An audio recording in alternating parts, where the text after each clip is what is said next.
लोग हैं, अपने बचपन में लौटिए जब हम अपनी माँ का स्तनपान किया करते थे और एक स्तन को अपने मुंह से हमने स्तनपान किया, दूसरे स्तन पर छोटे छोटे पैरों से न जाने कितनी बार लातों से मारा है, लेकिन उस माँ ने लात खाने के बाद में भी दूध पिलाना बंद नहीं किया।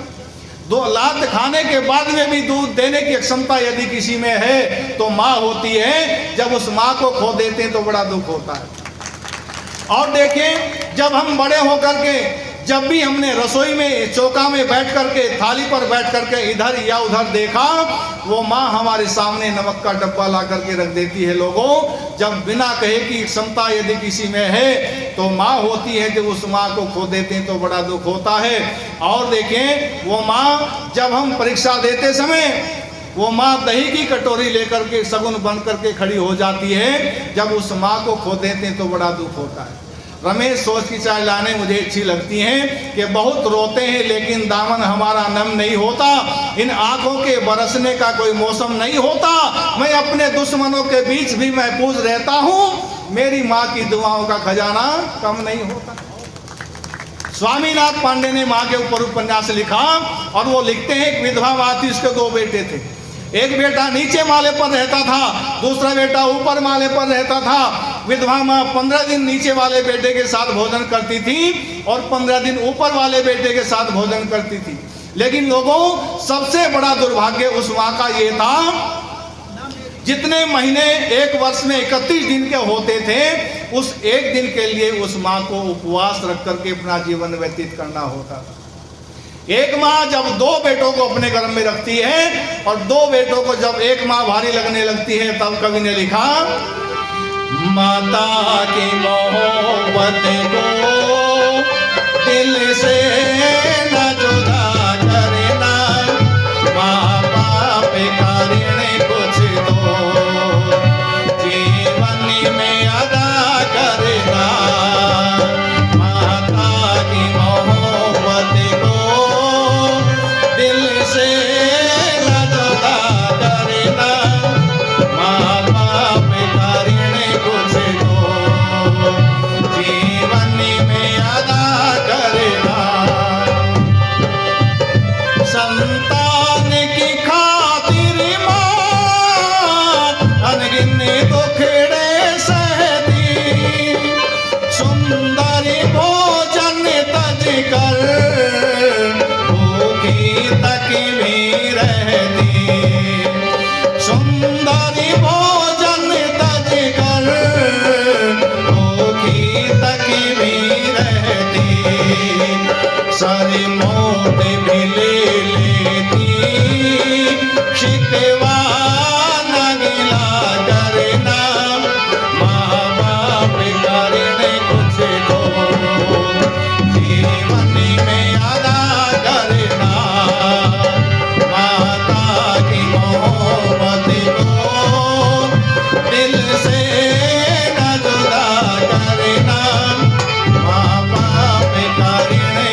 मेरे बाद जिनको माँ बाप का है मिलता, फूलों की तरह उनका जीवन है सदा खिलता, फूलों की तरह उनका जीवन है सदा खिलता, ढूंढे से भी ना मिलता, चाहे जितना यत्न करना, माँ बाप का ऋण कुछ तो जीवन में अदा करना, माता की मोहब्बत को दिल से न जुदा करना, माँ बाप का ऋण कुछ तो जीवन में अदा करना। इसलिए कहा मातृमान माँ को मानने वाले हों, जब तक माँ थी जब तक बच्चों को संस्कार मिले, जब तक माँ थी जब तक बेटी को संस्कार मिले, और आज जब मम्मी बन गई तो बेटी ऐसी बन गई। जब शादियाँ होती हैं हरपाल जी क्या होता है, बस हमने इतना सामान दे दिया, यदि ससुराल वाले तंग करें तो बस एक मिस कॉल मारनी है ना।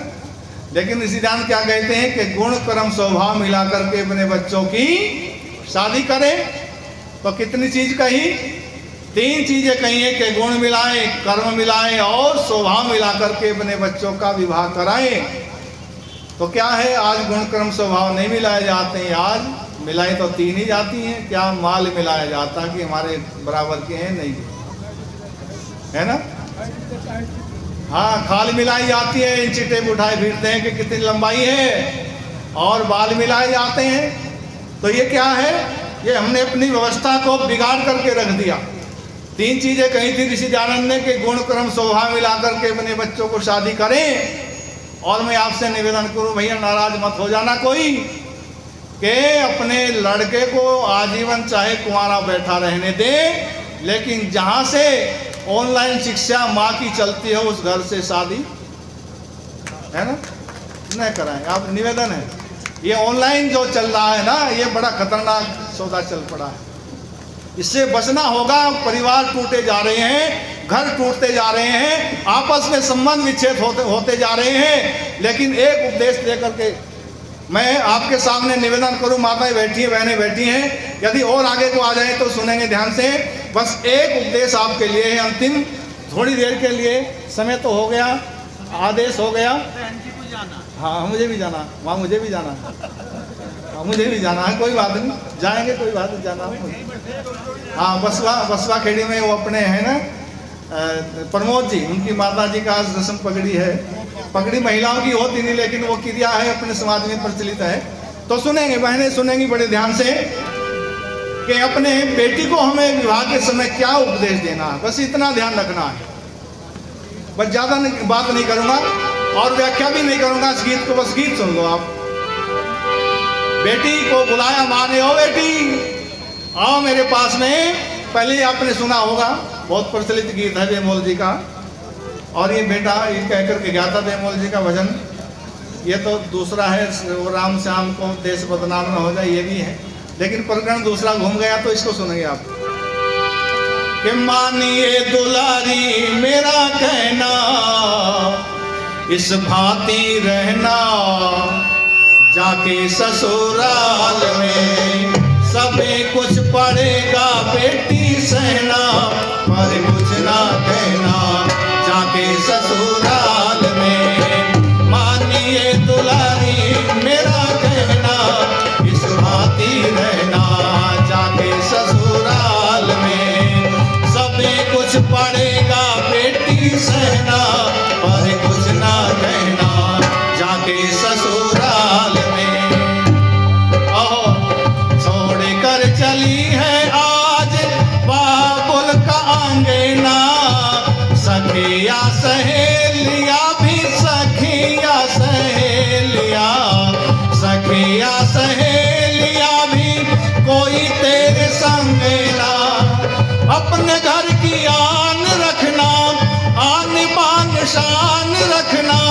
जिंदगी बिताना स्वाभिमान से, बोलिए मधुरे जैसे मैना, इस भांति रहना जाके ससुराल में। मानिए दुलारी मेरा कहना, इस भांति रहना जाके ससुराल में। मानिए दुलारी।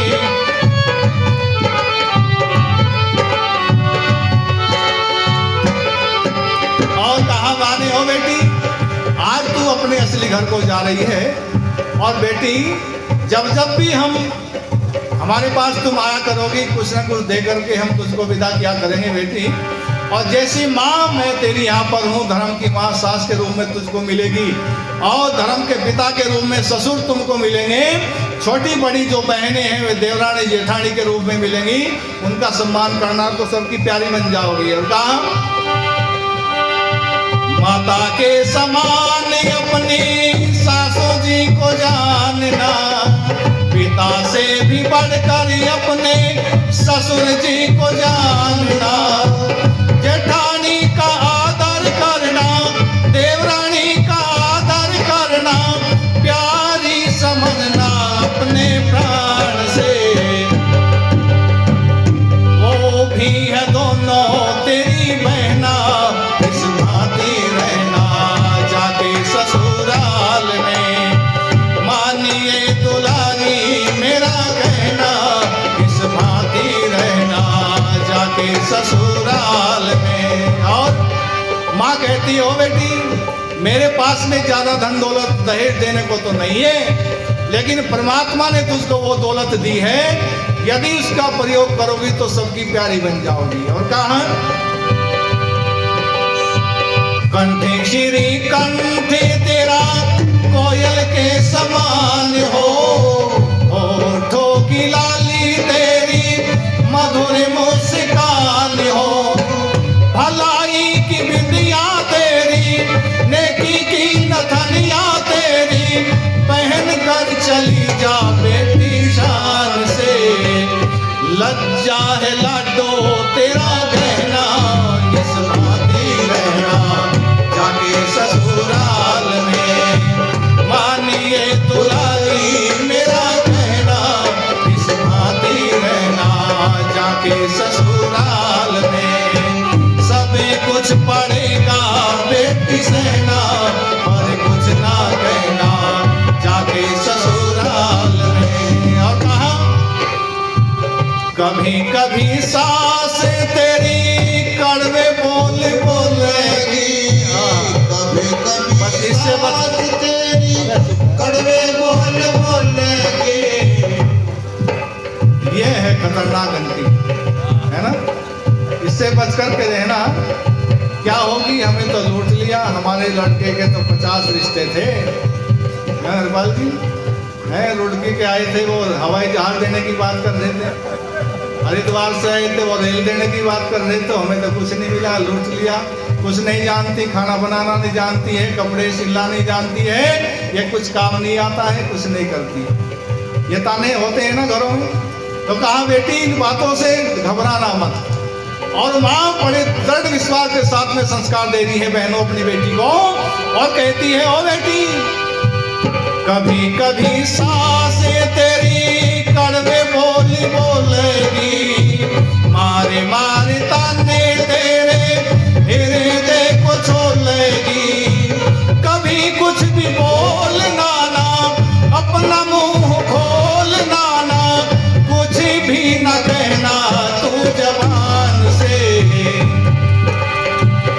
नीचे झुकाए रखना नैना, इस भांति रहना जाके ससुराल में। मानिए दुलारी मेरा कहना, इस भांति रहना जाके ससुराल में। सभी कुछ पड़ेगा बेटी सेना, पर कुछ ना कहना जाके ससुराल में। और अंत में कहती है माँ ओ बेटी, इस बात को बस गांठ बांध करके ले जाना बेटी।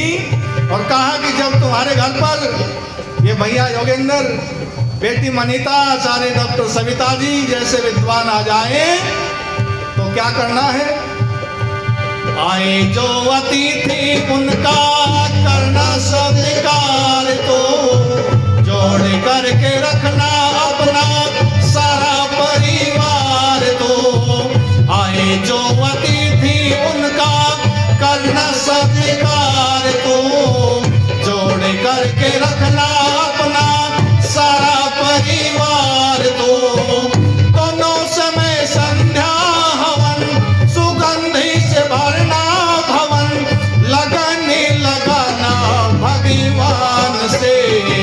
प्रभु सा बेमोल कोई है ना, इस भांति रहना जाके ससुराल में। मानिए दुलारी मेरा कहना, इस भांति रहना जाके ससुराल में। अच्छा लगा ना उपदेश बहनों? अच्छा लगा क्या?